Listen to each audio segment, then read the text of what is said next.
இது மகிமை நேரம். கர்த்தரும் இரட்சகருமாகிய இயேசு கிறிஸ்துவின் இனிதான நாமத்தினாலே மகிமை செய்யும் நேயர்களை நான் வாழ்த்துகிறோம். இந்த நாட்களிலும் புதிதாக்குகிற கர்த்தர் என்ற தலைப்பிலே நாம் தியானித்து வருகிறோம். கடந்த நாளிலும் கர்த்தர் பழமையானவைகளை, முந்தினவைகளை அழித்து போட்டார். அதாவது முந்தின பாடுகள், கண்ணீர்கள் யாவையும் துடைத்தார். துக்கங்களை அவர் அழித்து போட்டார். துக்கங்கள் இல்லை, கண்ணீர் இல்லை, கதறல் இல்லை, வருத்தம் இல்லை, துக்கம் இல்லை என்று நாம் பார்த்தோம். இந்த நாளிலும் நம்முடைய பழைய பாவ வாழ்க்கை, பழைய சுவாபங்கள், கர்த்தருக்கு பிரியமில்லாத காரியங்களை நாம் ஒழித்து விடும் பொழுது கர்த்தர் நம்மை புது சிருஷ்டியாக மாற்றுகிறார் என்பதை குறித்து நாம் தியானிக்க இருக்கிறோம். 2 கொரிந்தியர் 5ஆம் அதிகாரம் 17ஆம் வசனத்திலே, இப்படி இருக்க ஒருவன் கிறிஸ்துவுக்குள் இருந்தால் புது சிருஷ்டியாய் இருக்கிறான், பழையவைகள் ஒழிந்து போயின, எல்லாம் புதிதாயின.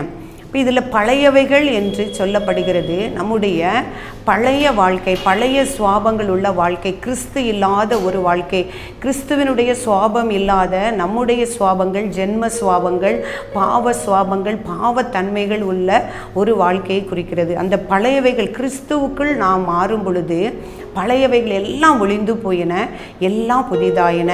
உதாரணமாக ஒரு காட்டு ஒலிவ மரம் அதனுடைய தன்மையிலே வளரும் பொழுது அது காட்டு ஒலிவ மரத்துக்கூடிய தன்மைகளோடு வளரும். ஆனால் அதே இது கிறிஸ்து என்கிற ஒரு நல்ல ஒலிவ மரத்தோடு ஒட்டப்படும் பொழுது அந்த நல்ல ஒலிவ மரத்தினுடைய சாரத்தை எடுத்து அது நல்ல கனிகளை கொடுக்கும். அதுபோல் பிரியமானவர்களே, நாமும் கிறிஸ்துவுக்குள்ளாக இருக்கும் பொழுது நாம் புது சிருஷ்டியாக மாற்றப்படுகிறோம்.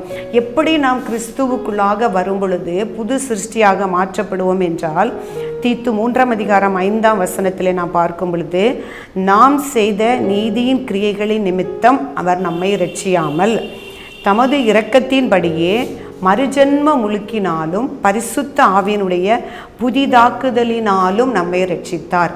இப்போ இதில் நம்ம பார்க்கிறது பரிசுத்த ஆவியினுடைய புதிதாக்குதலினாலும் மறுஜன்ம முழுக்கினாலும் அவர் நம்மை இரட்சித்தார். இப்போ மறுஜன்ம முழுக்கு என்பது நம்முடைய ஞானஸ்தானத்தை குறிக்கிறது. ஞானஸ்தானம் என்பது பழைய பாவத்திலிருந்து மனம் திரும்பி கிறிஸ்துவுக்குள்ளாக புது ஜீவனாக பிறப்பது தான் நம்ம ஞானஸ்தானம் என்று நாம் அறிக்கையிடுகிறோம். அந்த ஞானஸ்தானத்தை பெறும் பொழுது அந்த பழைய பாவ வாழ்க்கையிலிருந்து, பழைய பாவ பழக்கங்களிலிருந்து மனம் திரும்பி புது மனிதனாக நாம் பிறக்கிறோம்.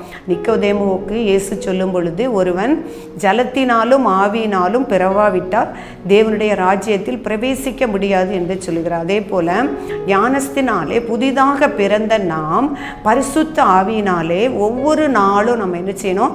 புதிதாக்கப்பட்டவர்களாய் காணப்பட வேண்டும். திரும்பவும் என்ன செய்யக்கூடாது? பழைய சுவாபத்துக்கு நாம் போய்விடாதபடிக்கு ஒவ்வொரு நாளும் அந்த கிறிஸ்துவின் சாயலை அணிந்த நாம், கிறிஸ்துவுக்குள்ளாக்கப்பட்ட நாம் பரிசுத்த ஆவியினாலே ஒவ்வொரு நாளும் என்ன செய்யணும்? புதிதாக்கப்பட்டவர்களாக நாம் காணப்பட வேண்டும்.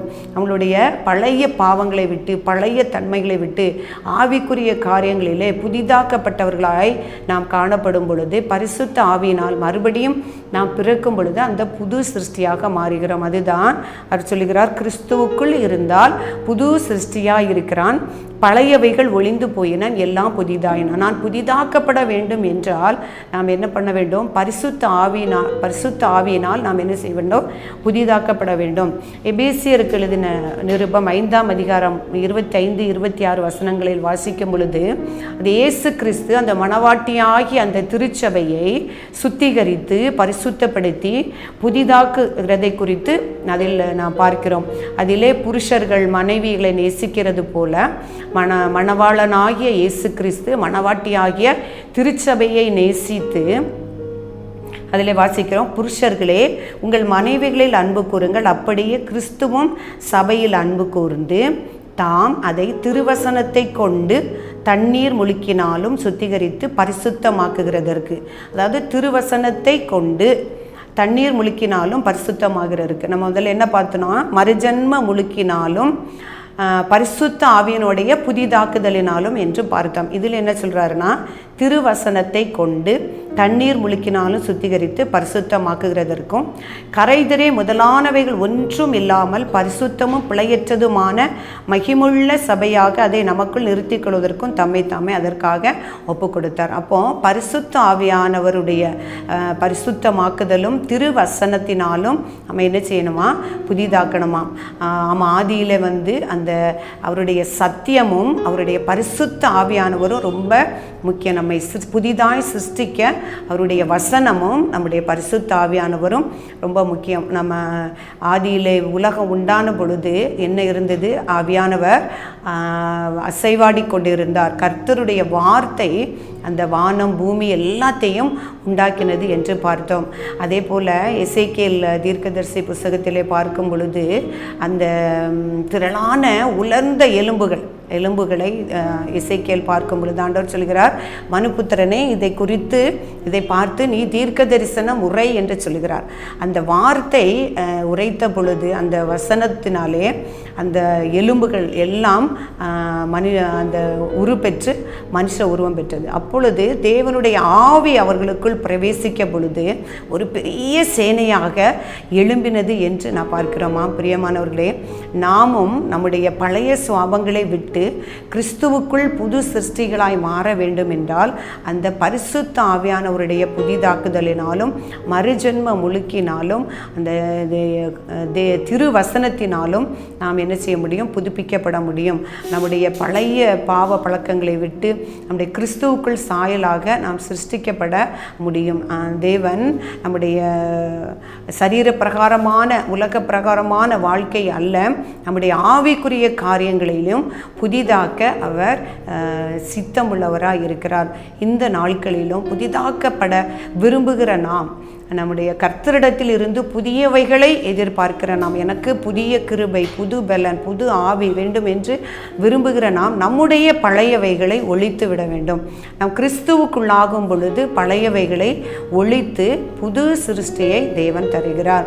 பரிசுத்த ஆவியை பெற்றுக்கொள்வதிலும் தேவனுடைய வசனத்தின்படி நாம் கை கொள்வதிலும் நாம் உறுதியாக இருக்கும் பொழுது அந்த ஞானஸ்தானத்தினால் பெற்ற அந்த புது பிறப்பை இந்த பரிசுத்த ஆவியினால் நம்ம தொடர்ந்து ஒவ்வொரு நாளும் புதிதாக்கி கொள்ளும் பொழுது நாம் புது சிருஷ்டியாய் மாறுவோம். அப்படிப்பட்ட கிருபையை கர்த்தர் இந்த நாட்களிலும் தரும்படியாய் நாம் ஜெபிப்போம். இரக்கமும் கிருபை நிறைந்த எங்கள் அன்புள்ள ஆண்டவரே, உம்மை துதிக்கிறோம் அப்பா, உம்மை ஸ்தோத்தரிக்கிறோம் அப்பா. எங்களை நாங்கள் அர்ப்பணிக்கிறோம் தகப்பனே, ஸ்தோத்திரம். எங்களை நீர் புதிதாக்க விரும்புகிறீர். நாங்களும் அப்பா கிறிஸ்துவுக்குள் இணைக்கப்பட்டவர்களாகி ஒவ்வொரு நாளும் புது சிருஷ்டியாய் மாற கர்த்தாவே உம்முடைய பரிசுத்த ஆவியினுடைய புதிதாக்குதலையும் கர்த்தாவே நீர் எங்களுக்கு ஒவ்வொருவருக்கும் தரும்படியாய் ஜெபிக்கிறோம் சுவாமி. எங்களுடைய பழைய பாவங்கள், பழைய சுவாபங்கள், கர்த்தருக்கு பிரியமில்லாத வாழ்க்கை நாங்கள் ஒழித்து விட்டு பழையவைகள் எல்லாம் ஒழித்து விட்டு ஆண்டவருடைய பரிசுத்த ஆவியினால் புது சிருஷ்டியாக நாங்கள் மாறி அப்பா உமக்கு பிரயோஜனமாய் பயன்பட எங்கள் ஒவ்வொருவரையும் நீர் பலப்படுத்தும்படியாய் நாங்கள் ஜெபிக்கிறோம். கேட்டுக்கொண்டிருக்கிற ஒவ்வொருவரும் உடைய வசனத்தினால் பலப்பட கர்த்தர் உதவி செய்யுங்க. எங்களை தாழ்த்துகிறோம் அப்பா. இயேசு கிறிஸ்துவின் மூலம் ஜெபிக்கிறோம் நல்ல பிதாவே, ஆமென்.